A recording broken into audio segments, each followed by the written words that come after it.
हरियाणा की हर अपडेट के लिए बेल आइकन दबाएं और सब्सक्राइब करें STV हरियाणा न्यूज। नमस्कार, आप देख रहे हैं हरियाणा न्यूज और मैं हूं आपके साथ शुभेंदु सिंह। किसान बीते एक लंबे समय से आंदोलन कर रहे हैं और आंदोलन के जरिए सरकार पर दबाव बनाने की लगातार कोशिशें हो रही हैं, लेकिन अभी तक उठाए गए कदम किसानों के सरकार के ऊपर दबाव बना पाए हैं, क्योंकि इसी सिलसिले में किसान संगठन नेताओं के द्वारा अगली रणनीति तैयार कर ली गई है और मंडियों के अंदर प्रदर्शन की एक रूपरेखा तैयार की गई है। सरकार पर दबाव बनाने की अब जो कोशिश हो रही है, क्या वाकई में कारगर साबित होंगी?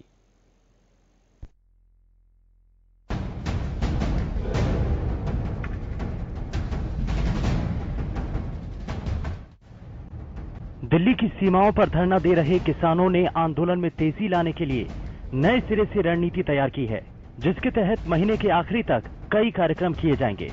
इतना ही नहीं, संयुक्त किसान मोर्चा की ओर से 26 मार्च को भारत बंद का ऐलान किया गया। इस दौरान किसी भी वाहन को सड़क पर आने नहीं दिया जाएगा। किसान मोर्चा की ओर से जारी कार्यक्रमों के मुताबिक किसान 19 मार्च यानी आज खेती बचाओ मंडी बचाओ दिवस मना रहे हैं। SCI और खेती बचाओ के तहत किसान मंडियों में प्रदर्शन करेंगे। इसी तरह 23 मार्च को किसान शहीदी दिवस के मौके पर बॉर्डर पर धरना देंगे।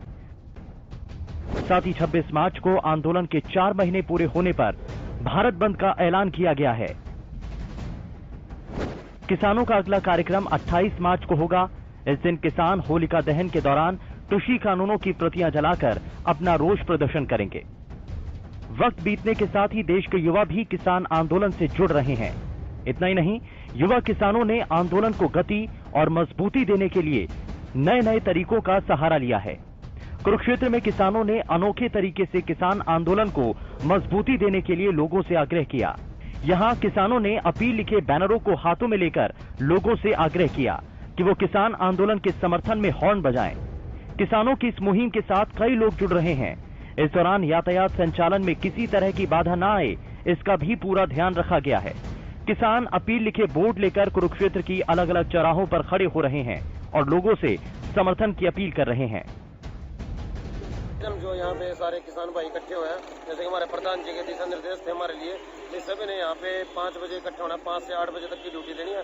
हमारा यहाँ पे एक खड़े होने का एक ही मोटिव है, हम लोगों में जोश पैदा कर रहे हैं। हम सरकार को दिखाना चाहते हैं, गूंगी बहरी सरकार को, कि हमारा किसानों का जोश कम नहीं होगा। हमारे किसान भाई बॉर्डर बैठे हैं, हम उनकी गैर हाजिरी में हम अपने अपने जिस होम डिस्ट्रिक्ट में संभाले हुए हैं। आप देख रहे हो चारों तरफ सड़कों में सभी ट्रैफिक वाले अपना हॉर्न बजा के किसानों का समर्थन कर रहे हैं, कर रहे हैं। हम ये प्रोटेक्ट जब तक काले कानून सरकार काले कानून वापस मिलेगी, ये हमारा प्रोटेक्ट ऐसे ही चलता रहेगा और इसमें हमारे को बहुत ज्यादा पब्लिक का सहयोग मिल रहा है। दुकानदार भाई भी हमारा बहुत साथ दे रहे हैं। आज हमारा चौथा दिन है और हर रोज शाम को 6 बजे से 7:30 बजे तक हम हर चौक के ऊपर, आज हम यहाँ महाराणा प्रताप चौक के पास आए हैं और कल हम पुराने बस स्टैंड के पास थे। तो ऐसे ही हर रोज हम अपना प्रोटेस्ट जारी रहेगा जब तक ये काले कानून वापस नहीं होंगे। उधर टीकरी बॉर्डर पर किसानों ने भी आंदोलन को पूरी मजबूती देने के इरादे से गर्मी और बरसात से पहले पक्का निर्माण शुरू कर दिया। यहां किसान मेट्रो पिलर और खुली जमीन पर ईंट और सीमेंट से पक्के आशियाने बना रहे हैं। किसानों ने ठान लिया है कि जब तक सरकार नए कानूनों को रद्द नहीं करती, तब तक वो अपने आंदोलन को जारी रखेंगे। Bureau report, Haryana news.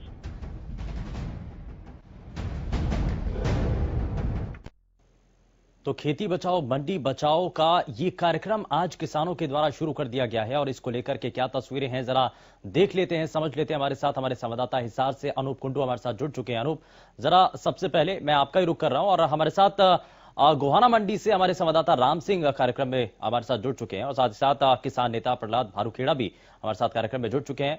बहुत स्वागत है प्रहलाद जी आपका कार्यक्रम में। लेकिन शुरुआत मैं अनूप आपसे ही करना चाह रहा हूं कि अभी तक मंडियों के अंदर क्या हलचल देखने को मिल रही है और आज जब किसानों के द्वारा ये बताने की और दूसरे किसानों को कोशिश की जा रही है कि अगर खेती नहीं बचाई तो आने वाला समय और भी ज्यादा मुश्किल हो सकता है, किसानों की इस मुहिम में बाकी लोग भी साथ दें।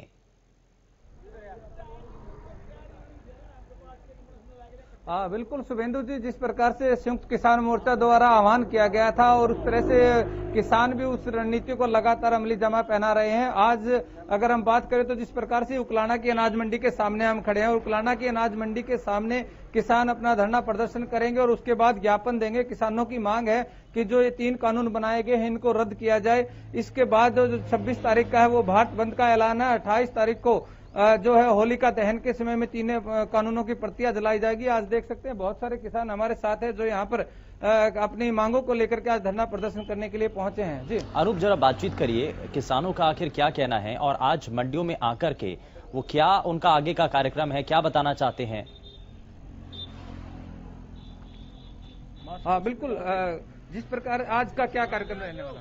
देखिए, आज संयुक्त मोर्चा की ओर से संदेश था कि 19 तारीख को जो अनाज मंडी के जो बाहर खड़े होकर प्रदर्शन करना है। जो एफसीआई ने जो गेहूं की खरीद पर कंडीशनें लगाई हैं वो बहुत ज्यादा ऐसी कंडीशन लगाती जो मतलब पास नहीं हो पाएगी। जैसे मॉइस्चर था 16% था, अब उसको 12% कर दिया है और एक जो मिट्टी थी उसको 0 कर दिया है और गेहूं का टोटा जो 4% था उसको 2% कर दिया। ऐसी बहुत कई तरह की जो कंडीशनें लगा दी है जो किसान को मुसीबत खड़ा करेगी। वो सरकार लगातार मनमानी कर रही है, किसानों को दबाने का प्रयास कर रही है। हम सरकार को चाहते हैं कि ये जो आपने कंडीशन लगाई इनको वापस ले और इसी में आपकी भलाई रहेगी। संयुक्त किसान मोर्चा की तरफ से जो आह्वान किया गया था 19 तारीख को वे पूर्ण रूप से आप की मंडियों में जाकर के ज्ञापन सौंपे और ज्ञापन सौंपने के लिए आज यहाँ सारे इकट्ठे हुए हैं। और 26 तारीख को संयुक्त मोर्चा की तरफ से आह्वान किया गया है पूर्ण रूप से भारत बंद रखें, भारत बंद भी रखेंगे। सारे वहाँ से प्रोग्राम आते हैं, सारे प्रोग्राम पूरे करेंगे। ज्ञापन दिया जाएगा, ज्ञापन दिया जाएगा। अनूप जी, ये जो सरकार जो है ना ये इस तरह की नीतियां बना लेके आ रही है जिससे ये जो एमएसपी है सरकार किसान का और उस एमएसपी पर जो सरकार खरीद करती है उसकी फसलों की, इन दोनों चीजों से भागना चाहती है। उनसे बचने के लिए ही ये जितने कानून जो 3 बनाए गए थे, ये बनाए भी इसीलिए गए थे। और अब भी ये बार बार जो भी ये नए डायरेक्शन लेके आती है या कोई नई बात लेके आती है, जो अब ये एफसीआई की आई है कि भाई 16% से 14 पे ले आई, डस्ट बिल्कुल खत्म कर दी, जो उसमें अंदर डॉक्टर वगैरह थे वो 4% पे ले आए। तो ये सारी जो इनकी सरकार की जो कार्यवाहियां हैं सिर्फ यही बताती हैं कि सरकार एमएसपी किसान को देने से और उस एमएसपी के ऊपर सरकार की फसल को खरीदने से, इन दोनों से छुटकारा पाने के लिए ये सारे प्रयास कर रही है। और इन चीजों को अपने सरकार से छुटकारा देकर पूंजीपतियों के हाथ में देकर, पूंजीपतियों के हाथ में किसान को उनको मजदूर बनाने का प्रयास है कि भाई इसकी सारी जो जमीनें हैं, जो दुकानदार, ये जो बड़े पूंजीपति कॉरपोरेट्स घराने हैं, इनके पास चली जाए और ये उनकी जमीनों के ऊपर अपना मजदूरी करके अपना पेट का पालन करें। ठीक है, मैं वापस लौटता हूं अनु आपके पास। हमारे साथ हमारे संवाददाता राम सिंह भी इस वक्त जुड़े हुए हैं। राम सिंह, क्या इस वक्त स्थितियां बनी हुई हैं? हिसार की हम तस्वीरें लगातार अपने सभी दर्शकों को दिखा रहे हैं। मंडियों के बाहर खड़े होकर किसानों ने अपनी बातें रखी हैं, लेकिन अब इस वक्त सोनीपत के अंदर हलचल क्या है?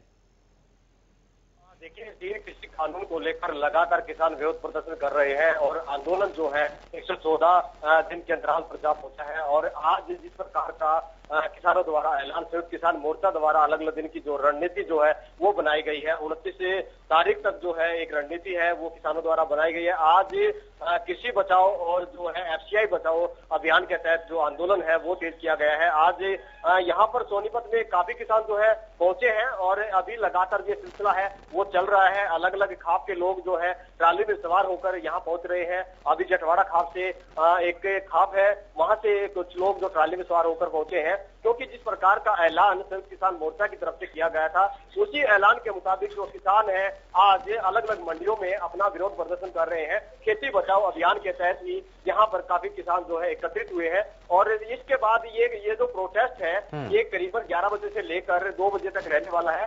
प्रोटेस्ट के बाद जो है ज्ञापन सौंपा जाएगा। यहाँ के जो मंडी के जो अधिकारी हैं, जो मार्केट कमेटी के अधिकारी हैं, उनको ही ज्ञापन सौंपा जाएगा, क्योंकि जिस प्रकार का ऐलान जो है किसानों द्वारा किया गया। और वही दूसरी तरफ आपको बता देना चाहता हूँ कि पंजाब से एक दल जो है सैकड़ों किलोमीटर, जो 1000 किलोमीटर यात्रा करते हुए, पैदल पद यात्रा करते हुए अलग अलग हिस्से में वो पहुंचेगा। और जहां सोनीपत, बालगढ़ और गलौर समेत अलग अलग गाँव में वो पहुंचने वाला है। और वहां पहुंचकर भी वो जो किसानों के बीच 3 कृषि कानून के प्रति किसानों को जागरूक करने का काम करेंगे। अभी सोनीपत की अनाज मंडी में काफी किसान बैठे हुए हैं और किसान जो है लगातार ये सिलसिला जारी है और लगातार किसान एक ही बात करते हुए नजर आ रहे हैं। अभी कुछ देर पहले यहाँ पर बिल्कुल जो है नारेबाजी की जा रही थी और अलग अलग जो तौर तरीके हैं वो अपनाए जा रहे थे, क्योंकि विरोध लगातार चल रहा है 3 कृषि कानून के प्रति। बिल्कुल, और इन 3 कृषि कानूनों को आधार बना करके बाकी दूसरे और जो अलग अलग परेशानियां आ रही हैं किसानों के सामने, उन सभी का विरोध हो रहा है। मैं वापस लौटूंगा, लेकिन जरा किसान नेता प्रहलाद भारूखेड़ा लगातार हमारे साथ कार्यक्रम में बने हुए हैं। प्रहलाद जी, इस बात को जरा साफ कीजिए। हम लगातार इससे पहले भी बात रखते रहे हैं कि किसानों के द्वारा अपनी मांगों को रखा जा रहा है, लेकिन जो अभी तक के कार्यक्रम हुए, इससे पहले भी आपने अपने विरोध स्वरूप कई कार्यक्रम तय किए हैं, लेकिन सरकार के साथ बातचीत को लेकर के दबाव बनना चाहिए, बातचीत आगे बढ़नी चाहिए, ये कैसे सुनिश्चित किया जाए? क्या इनका असर हो रहा है? क्या इससे दबाव बन रहा है? और क्या सरकार से बातचीत आगे बढ़े, इस बात को लेकर के कहीं संकेत मिल रहे हैं क्या? बिल्कुल है, जो ये कार्यक्रम हो रहे हैं किसानों के द्वारा लगातार जो विरोध प्रदर्शन हो रहा है 3 काले कानूनों के खिलाफ, इसका सरकार के ऊपर निश्चित रूप से दबाव बढ़ा हुआ है। और इसको दबाव का आपको देखते हुए भी गवर्नर है वो भी बोले हैं, इसको लेकर राजनाथ ने भी बोला है। तो ये है कि सरकार कहीं ना कहीं दबाव के अंदर है, लेकिन सरकार सिर्फ अपना एक नाक का सवाल बढ़ाए बैठी है कि हमारी जो अगर ये 3 कानूनों को करते हैं तो बेइज्जती होगी, नाक का सवाल बढ़ा दिया। बाकी सरकार अंदर से डरी हुई है, क्योंकि आज पूरे देश का जो किसानों के समर्थन के अंदर तमाम यूनियनों का, तमाम वर्गों का जो इसको समर्थन मिल गया है, इससे सरकार के ऊपर भारी दबाव है। इसी को लेकर आगे भी कार्यक्रम जैसे तय किए हमने कि 23 तारीख को जो है एक ऐतिहासिक दिन है, भगत सिंह, राजगुरु, सुखदेव, इनको नई स्मारक को जो फांसी पे चढ़ा दिया गया था, उनके शहीदी दिवस को मनाया जाएगा। उसको लेकर देश के विभिन्न हिस्सों से पद यात्राएं जो शुरू हो रही है वो यहाँ टिकरी बॉर्डर, सिंगू बॉर्डर के ऊपर पहुंचेंगे, लोग पैदल आएंगे। आज का जो दिन है 19 तारीख है, इसको मंडी बचाओ खेती बचाओ के रूप में मनाया जा रहा है कि अभी हमारी किसानों की जो फसल आ गई है, जैसे सरसों की फसल आ गई है, गेहूं की फसल का भी सीजन शुरू हो जाएगा 1 हफ्ते के बाद में अगले। तो मंडियों के अंदर एक तो सरकार दूसरी तरफ जो सरकारी मंडियां उनको तोड़ने जा रही है, और हम मांग कर रहे हैं कि जो सरकारी मंडियां इनके अंदर जो कमियां हैं उनको दूर किया जाए, ना कि इन मंडियों को खत्म कर दिया जाए। तो इन्हीं को लेके है कि मंडियों में जो सरकार किसान अपनी फसल लेके आए तो उनके लिए व्यवस्था की जाए, उनकी जो फसल है उसका एक मैं जरा जल्दी से, ठीक है सर, मैं वापस लौटता हूँ। राम सेवर, ये मंडियों के अंदर अभी तक की जो व्यवस्थाओं को लेकर सवाल उठाए जा रहे हैं, ये कहा जा रहा है कि मंडियों के अंदर बहुत सारी कमियां भी हैं, तो अब जब मंडियों में किसान आने शुरू होंगे तो उससे पहले कोई प्रशासन की तरफ से तैयारियां की जा रही हैं?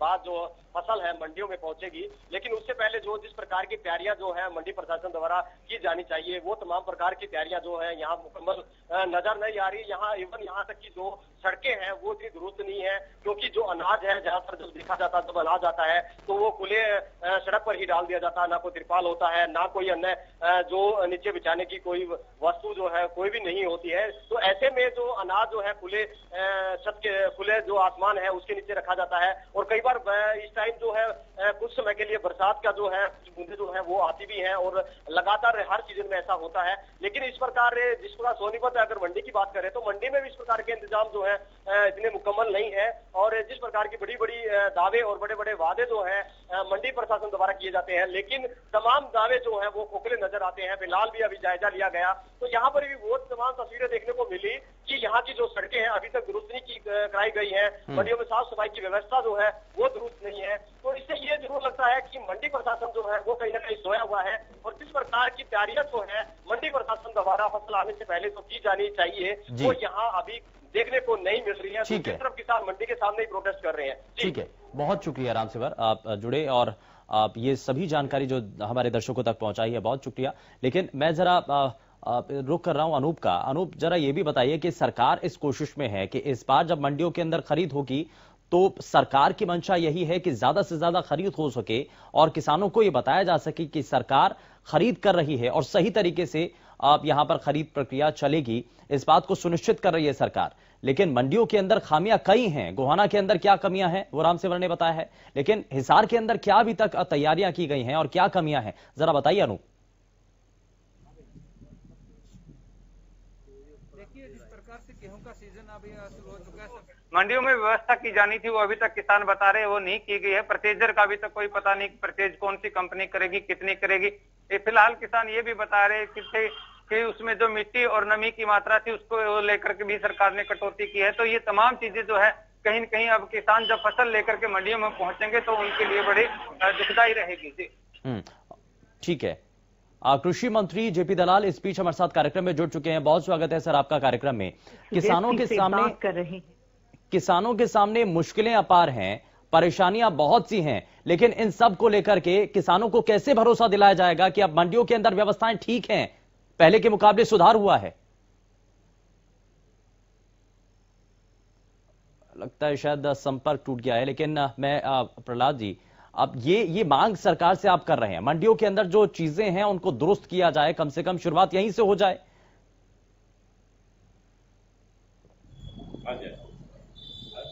मंडियों के अंदर क्या है कि सालों साल से ये मंडियां बनी हुई है और हर बार जब भी सीजन आता है तो बार बार जाके हम प्रशासन को ये बताते हैं कि मंडियों में ये जो कमियां हैं इनको ठीक किया जाए।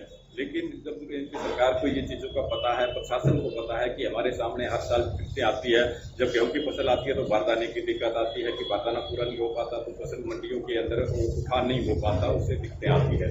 दूसरा ये जो मौसम आता है इस टाइम के अंदर बरसात का भी थोड़ा रहता है, कई बार बारिश आ जाती है, उससे किसानों का जो खेत में निकालने के बावजूद भी बरसात के कारण वो खराब हो जाता है। तो ये सरकार को पहले से इंतजाम करने चाहिए, लेकिन सरकार इसके लिए पहले से कोई इंतजाम करती नहीं है। जब मंडी में एकदम फसल आ जाएगी उसी टाइम जो है वो अफरा तफरी के अंदर जितना भी होता है वो थोड़ा बहुत करती है। ना तो मंडी के अंदर किसानों के लिए कहीं बैठने की व्यवस्था है, ना मंडी के अंदर किसानों के लिए कोई पानी की सुविधा की गई है, ना वहाँ पे जो शौचालय बने हुए हैं उनके लिए कोई ऐसी व्यवस्था की गई है कि उनकी साफ सफाइयाँ हो, ताकि किसान जो है 6 महीने से अपने खेतों में काम करके जब मंडी में आए तो उसको वहाँ पे किसी प्रकार की दिक्कत ना आए। दूसरा, खरीद की जो गारंटी है, गेहूं की फसल को छोड़ के बाकी अभी सरसों की फसल आ रही है उसके ऊपर इन्होंने एक निर्धारित कर दिया है कि हम 25% खरीदेंगे, इससे ज्यादा नहीं खरीदेंगे।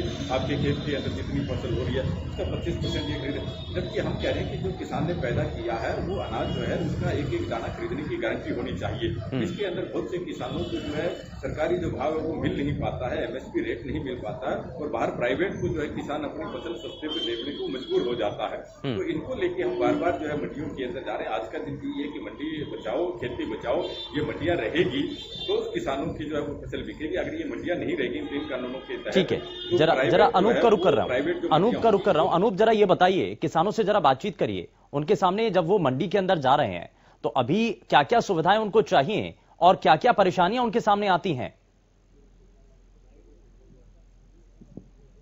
में आते हैं तो क्या क्या सुविधाएं आप लोगों को चाहिए और अब तक क्या सुविधाएं हैं? सुविधा के नाम पर तो है नहीं। हमारा जैसे अब लगाना उकलाना मंडी का जो ये किसान सेवा केंद्र है जो, इसके अंदर भी ये अपना मार्केट कमेटी का कब्जा है। किसानों के लिए ना को न रहने का प्रबंध, न नहाने का, ना को वातावरण के लिए अनुकूलित जगह है। तो वो छपरों में पड़ते हैं या धूप में पड़ते हैं, सर्दी के टाइम में सर्दी में बाहर अपने रजाई वगैरह लेके वहाँ पड़ते हैं। कोई सुविधा नहीं, शौचालय नहीं कहीं भी, और ना फसलों की अच्छे ढंग से खरीदनी हो रही, ना MSP मिल रही है। तो ये लाखों समस्या, एक नहीं होती, लाखों समस्या। क्या क्या मतलब कितना लगता है खरीदा हो जाएगा? खरीद तो क्या होगी, ये सरकार तो किसानों को इतना तक परेशान करना चाह रही है कि सीधे अंडानी, अंबानी और लाला रामदेव जैसे अमीर लोगों के हाथों फसलों को बिकवा देना चाहते हैं, किसानों की फसल को नीलाम कर देना चाहते हैं। तो यहाँ क्या दिक्कतें हैं फिलहाल मंडी में? क्या दिक्कत? मंडी में तो एक नियत आरोप दिखते हैं, हम तब तक गिनवाएंगे तब तक रात के 12 बज जाएंगे। ये उकलाना मंडी नहीं है, ये किसानों के नरक का बेड़ा है। यहाँ पर कोई सुविधा नहीं है किसी भी तरह की। यहाँ के गेस्ट हाउस किसानों के लिए बना है, वहाँ पर तो अंदर भी नहीं जाने दिया जाता। यहाँ पर मार्केट कमेटी वाले ऑफिसर बैठे रहते हैं, किसानों को अंदर तक नहीं जाने दिया जाता। अभी पहले सर्दी में किसान जीरी के ऊपर सर्दी में लेटे थे, अभी धूप में भी किसान वहीं लेटेंगे। यहाँ कहीं बैठने की जगह नहीं, पानी पीने की व्यवस्था नहीं। आप ये समझोगे ये तो पुराना मंडी तो अनुप जरा ये भी जानिए, ऐसे अनूप, ये भी जानिए कि एपीएमसी यानी कि जो मंडी सिस्टम है, सरकारी खरीद जो होती है मंडियों के अंदर, उसके अंदर बहुत हद तक जो कहा जा रहा है कि सुधार की जरूरत है, खामियां उनको नजर आती हैं इस मंडी सिस्टम के अंदर? सरकार द्वारा जो खरीद की सिस्टम किया गया उसमें क्या खामियां आपको नजर आती है? खामियां ही खामियां हैं, क्योंकि अब जिस तरह आप आज इसको लेकर के हम ये ज्ञापन सौंपने जा रहे हैं, अभी एमसीआई ने एक नया लेटर सरकार की तरफ से जारी हुआ है, जिसमें किसान का जो पहले 16% नमी थी उसको 14% पे ले आया गया है। पहले जो डस्ट की जो परसेंटेज होती थी वो बिल्कुल शून्य कर दी गई है, और उसके साथ साथ जो उसके अंदर गेहूं के अंदर डंठल वगैरह होते हैं जो उनको 4% पे ले जाया गया, यानी कि 2 पे ले जाया गया, 4 से 2। तो ये इस तरह की चीजें करके ये किसान की मतलब फसल को जो खरीदने की जिम्मेवारी सरकार की थी, ये उससे भागना चाहते हैं और कुछ नहीं है। इनका सिर्फ एक ही मकसद है कि हम सरकारी जो एमएसपी जो है उस पर हमें किसानों की फसल ना खरीदनी पड़े, और औने पौने दामों में किसान का शोषण जो कॉर्पोरेट्स कराने हैं, जो बड़े व्यापारी लोग हैं, वो इनकी फसल को औने पौने दामों में खरीद के बड़े बड़े स्टोर गोदामों में स्टोर कर ले, और उसके बाद अपने माने रेटों पर अपने बड़े बड़े मॉलों में बेचे उसको। बिल्कुल जी, यहाँ तो ये किसानों का यही कहना है कि सरकार जो वादे कर रही है उन पे कहीं भी खरा नहीं है। आज के दिन मंडियों के अंदर जो सुविधाएं किसानों को मिलनी चाहिए वो यहाँ पर वो व्यवस्थाएं नहीं मिल पा रही हैं, वो सुविधाएं नहीं मिल पा रही हैं, और इसीलिए किसान यही तो सवाल उठा रहे हैं बार बार। प्रहलाद भारूखेड़ा जी, एक लंबे समय से ये आज का विषय नहीं है, एक लंबे समय तक किसानों के द्वारा हर साल ये हर सीजन में इसी तरीके से परेशानियां बताई जाती रही हैं, लेकिन ना तो इस पर किसी भी इससे पहले तक भी और आज की सरकार ने भी कभी ध्यान नहीं दिया है। लेकिन अब समय आ चुका है, किसान जागरूक हो चुके हैं, ये जान चुके हैं कि अब इस लड़ाई के जरिए उनको अपनी जो बुनियादी सुविधाएं मंडियों के अंदर मिलनी चाहिए। सबसे पहले यही बात है कि मंडी सिस्टम में सुधार की गुंजाइश आपको नजर आती है? बिल्कुल, ये जो बुनियादी सुविधाएं हैं ये किसानों को मिलनी चाहिए। इसके लिए जब मांग की जा रही है किसान संगठनों के द्वारा, बार बार हर मंडियों के अंदर इनको चिताया जाता है, कहा जाता है कि ये कमियां दूर की जाए।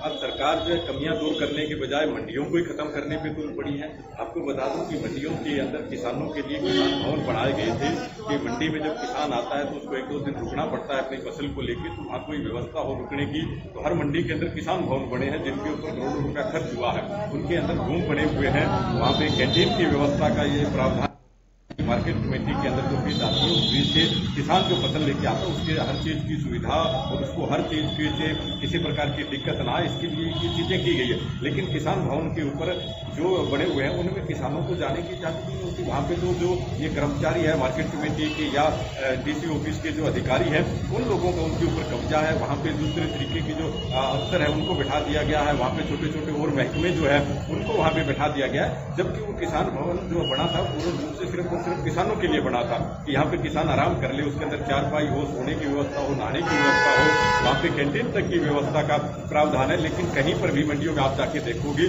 किसी भी किसान भवन के अंदर किसानों के लिए कोई सुविधाएं नहीं है।